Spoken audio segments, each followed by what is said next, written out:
the side of the lobby. "Someone will be with you shortly." Noah stepped back from the desk and waited. He didn't sit. He didn't pull out his phone.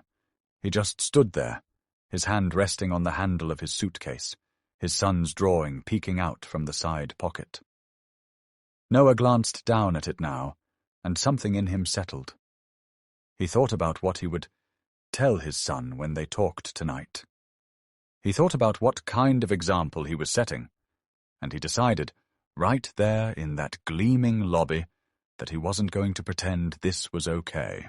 Footsteps echoed across the marble floor. A woman emerged from a hallway behind the front desk, her heels clicking sharply with each step.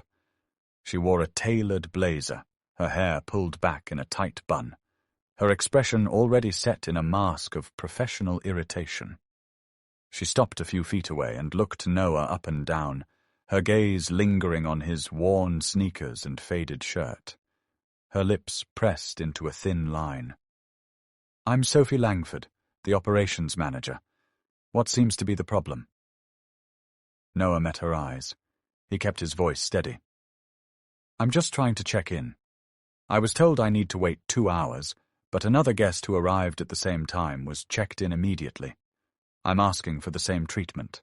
Sophie's expression didn't soften. If anything, it grew colder.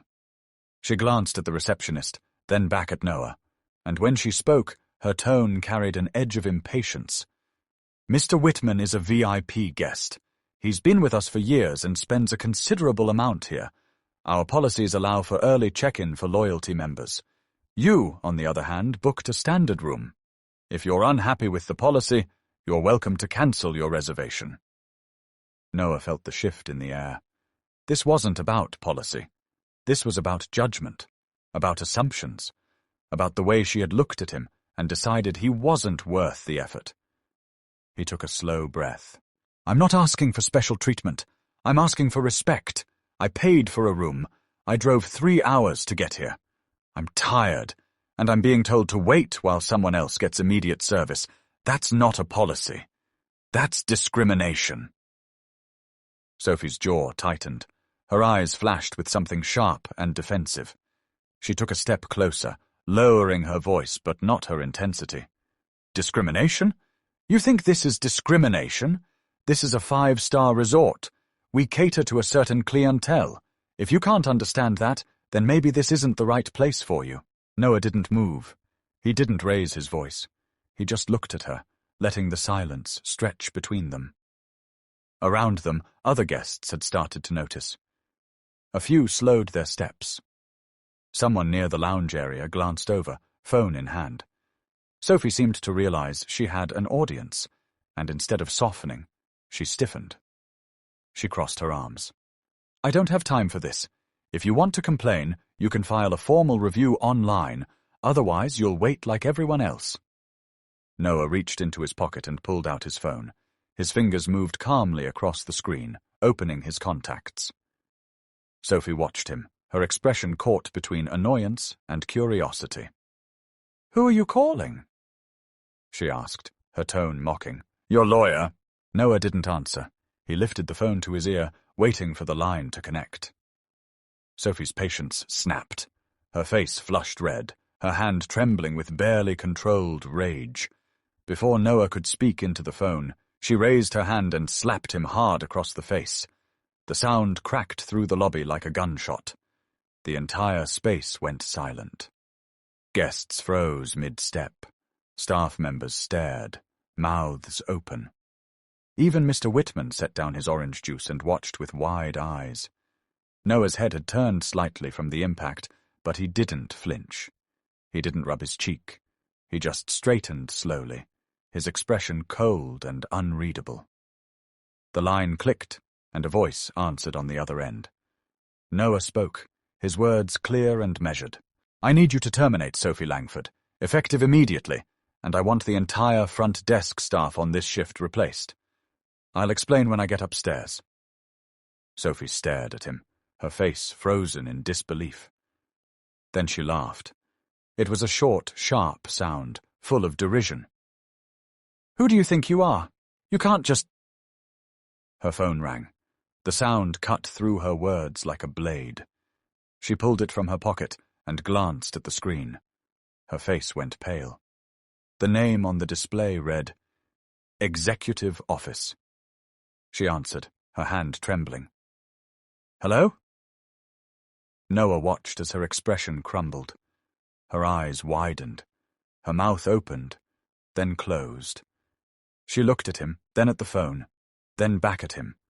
When she finally spoke, her voice was barely a whisper. Yes, I understand. She lowered the phone slowly, her hand still shaking. The receptionist, the bellman, the security guard, all of them were staring now. Noah slipped his phone back into his pocket, picked up his suitcase, and walked toward the elevator. Behind him, Sophie stood frozen in the middle of the lobby, her entire world collapsing in the span of a single phone call. Sophie stood in the middle of the lobby, her phone still pressed against her ear, the voice on the other end repeating words she couldn't quite process. The executive director's tone had been clipped, final, and utterly devoid of sympathy. She had been with Silver Harbor for 8 years. 8 years of late nights, of managing difficult guests, of keeping this place running smoothly while upper management sat in boardrooms far away from the chaos. And now, in the span of 30 seconds, it was over. She lowered the phone slowly, her hand trembling, and stared at the man who had just destroyed her career. Noah Carter hadn't moved. He stood near the elevator, his suitcase still at his side, his expression calm and unreadable. He didn't look triumphant. He didn't look angry. He just looked tired. Sophie's mind raced, trying to piece together what had just happened. Who was he? How did he have that kind of authority? She had dealt with wealthy guests before, with executives and celebrities who threw their weight around. But this was different. This man had made one call, and her entire world had collapsed. She felt her legs weaken, and she reached out to steady herself against the front desk. The receptionist watched her with wide eyes, his face pale. The bellman had taken a step back, as if distancing himself from the scene. Even Mr. Whitman, the VIP guest who had been escorted to the sofa moments earlier, had stopped sipping his orange juice and was now watching the unfolding drama with quiet curiosity. Sophie swallowed hard, her throat tight, and forced herself to speak. Her voice came out shaky, desperate. Wait, please? There's been a misunderstanding. Noah turned slightly, his gaze settling on her. He didn't say anything. He just waited. Sophie took a step toward him, her hands trembling as she gestured helplessly. I didn't mean to be rude. I was just following protocol. You have to understand, we have policies, and I was only trying to uphold them. This is all just a terrible misunderstanding. Noah's expression didn't change. He looked at her the way someone might look at a stranger who had stepped on their foot in a crowded subway. Detached, unmoved. He let the silence stretch between them, and Sophie felt it press down on her chest like a physical weight. She took another step closer, lowering her voice, trying to pull him aside, away from the watching eyes of guests and staff. Please, can we talk privately, just for a moment? I have a family, I have bills, I can't lose this job. Noah finally spoke, his voice quiet but firm. You should have thought about that before you decided who deserved respect and who didn't. Sophie's breath hitched.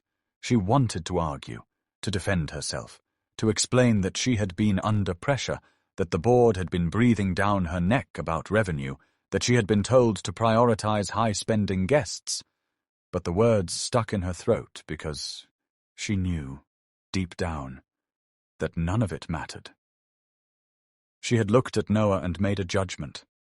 She had dismissed him based on his clothes, his worn suitcase, his tired face. She had treated him like he was invisible. And now he was making her feel the same way. She reached out, her hand hovering near his arm, not quite touching. I'm sorry, I really am. I made a mistake. Can't you give me another chance? Noah looked down at her hand, then back at her face. His eyes were steady, unblinking. How many other guests walked through that door and got ignored because they didn't look like they had money? How many times did you let your staff do the same thing because it was easier than standing up for what's right? Sophie felt tears prickling at the corners of her eyes. She wanted to deny it, but she couldn't. She thought about the single mothers who had shown up in sweatpants, the college students on tight budgets, the elderly couples who dressed simply because they didn't care about impressing anyone. She had let them wait. She had let her staff brush them aside. She had justified it by telling herself that the VIP guests mattered more, that they kept the lights on, that business was business. But standing here now, facing the consequences, she realized how hollow those justifications sounded. Noah stepped back, creating distance between them. His voice was calm, but there was steel underneath it. You didn't just break a policy. You broke something more important, and now you have to live with that. Sophie's knees buckled, and she sank down onto the marble floor, her tailored blazer wrinkling as she crumpled. Tears streamed down her face, and she didn't bother to wipe them away. Around her, the lobby had gone silent. Guests who had been walking through stopped and stared. Staff members whispered to each other, their faces a mixture of shock and fear. The receptionist behind the desk looked like he might be sick. The bellman had disappeared entirely, probably hoping no one would remember he had been part of this. Noah walked past Sophie without another word. He reached the elevator and pressed the button. The doors slid open with a soft chime, and he stepped inside, pulling his suitcase in behind him. Just before the doors closed, he glanced back at the lobby one last time. His eyes swept over the staff, the guests, the gleaming chandeliers and marble floors. He thought about his son, about the drawing tucked in his suitcase, about the lesson he hoped to teach. Respect wasn't something you earned by wearing expensive clothes. It was something you gave to everyone, no matter what they looked like. The doors closed, and the elevator began its ascent. Sophie stayed on the floor, her shoulders shaking. A few guests walked past her, their footsteps echoing in the silent lobby. No one stopped to help. No one asked if she was okay. They looked at her the way she had looked at Noah, with indifference and discomfort, eager to move on and pretend they hadn't seen anything. She felt the weight of their judgment, and it crushed her. She had spent years building a career, years proving herself, and it had all come undone in less than 10 minutes. She didn't know who Noah was, but she knew one thing with absolute certainty. She had made the worst mistake of her life. The receptionist's phone rang, and he answered it with a shaking hand. His face went from pale to ashen. He hung up and looked around the lobby, his voice barely above a whisper. "We've all been called to the conference room. Right now." The bellman reappeared from wherever he had been hiding, his expression grim. The security guard who had ignored Noah at the entrance shifted uncomfortably, his hand resting on his belt, as if he could somehow protect himself from what was coming. They all knew what this meant. They had all been complicit. They had all stood by and watched as Sophie dismissed a guest, and they had done nothing. Now they were going to pay for it. Sophie forced herself to stand, her legs unsteady beneath her. She wiped at her face with the back of her hand, smearing mascara across her cheek. She didn't care. She walked toward the hallway that led to the conference room, her heels clicking unevenly on the marble. The receptionist followed, then the bellman, then the security guard. They moved like a funeral procession, silent and somber, each of them replaying the last hour in their minds and wondering how it had all gone so wrong. The conference room was cold and sterile, with a long table in the center and chairs arranged neatly on either side. A man in a dark suit stood at the head of the table, his arms crossed, his face set in a hard line. Sophie recognized him. He was the regional director, someone she had only met twice before, both times during formal reviews. He didn't look happy. He gestured for them to sit, and they obeyed, sinking into the chairs like condemned prisoners. The regional director didn't waste time with pleasantries. He spoke in a clipped, business-like tone. "As of this moment, Sophie Langford, you are terminated. Your access has been revoked, and security will escort you from the premises within the next 15 minutes. The rest of you are suspended pending further investigation. We will be reviewing security footage and guest complaints to determine whether additional terminations are necessary.